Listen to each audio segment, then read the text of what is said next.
История Кавказа знает такое непростое явление, как ликианоба.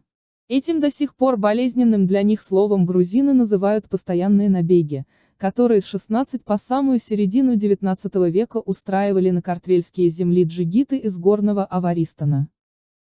Слово ликианоба происходит от леки, грузинского названия аварских народов, и суффикса «аноба». Все вместе на русский можно перевести примерно как аварство.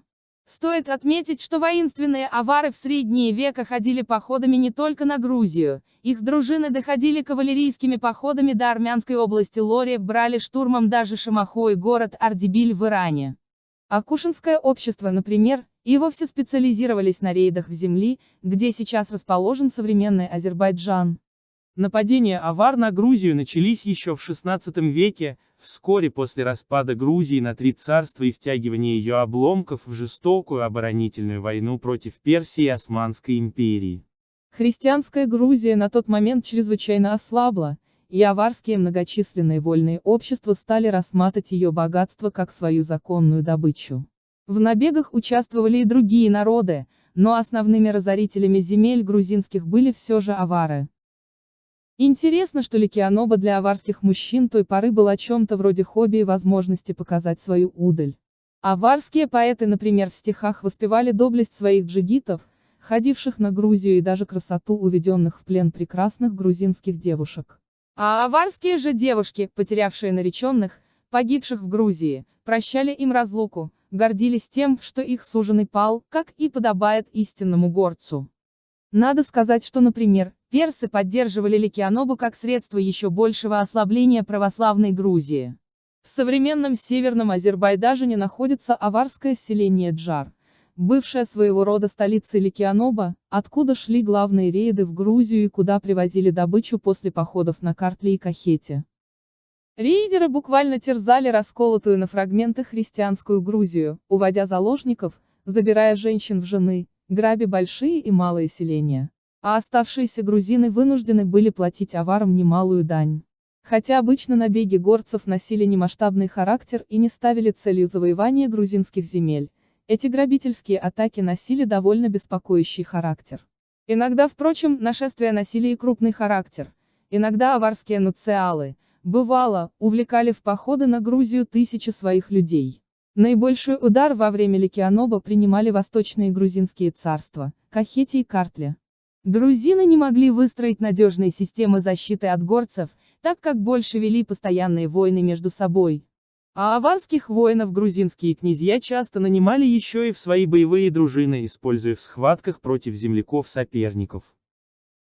Кое-какая надежда на защиту Грузии появилась, когда на Кавказ при Петре I заглянула Россия. Грузинский царь Вахтанг VI воспользовался моментом, когда российский император начал военную кампанию в Дагестане и предложил Петру свои союзнические услуги. Правда, русский царь с Кавказа скоро ушел, а авары остались. И союза с Россией грузинам не простили, стали устраивать еще более крупные набеги, которые войдут в историю Грузии как Диди Ликианоба, Большое аварство.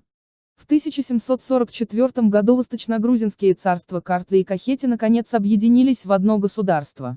И это единое царство уже смогло отбить крупное нападение горцев под командованием аварского хана Нурсулбека. В 1774 году царь Ираклий Аяй создал в Грузии спецподразделение по борьбе с набегами из Дагестана. Возглавил этот тренированный отряд его сын Ливан. В историю Грузии вошла и 24-летняя знатная девушка Кетеван Андроникашвили, командир отряда кавалерии, разгромившая в тяжелой битве аварский отряд. Впрочем, успешно защищаться от ликианоба у грузин самим так не получилось. В 1785 и 1787 году аварский Умахан со своими людьми все равно дважды успешно атакует Восточную Грузию, грабя селения и уводя пленных. Окончательную защиту от набегов авар сможет дать Грузии только Россия, когда Кавказская страна станет частью Большой империи. Уже с 1801 года Грузии появляются российские войска, они берут на себя оборону своей теперь уже южной провинции от набегов с гор. Российской армии, расквартированной в Грузии, приходится включаться в тяжелейшие бои против горцев. Набеги аварских обществ на Грузию, Пусть и не такие сильные, как прежде, продолжаются еще с полвека, почти все время Кавказской войны. В 1854 имам Шамиль устраивает нападение на Кахетию, которое войдет в историю Кавказа как последний инцидент Ликианоба. Имам, вступив в Кахетию, надеялся соединиться с османской армией, которая, по слухам, наступала на Восточную Грузию. Но турки так и не появились, и войска Шамиля, разграбив богатые грузинские селения Цинандали, ушли в родные горы.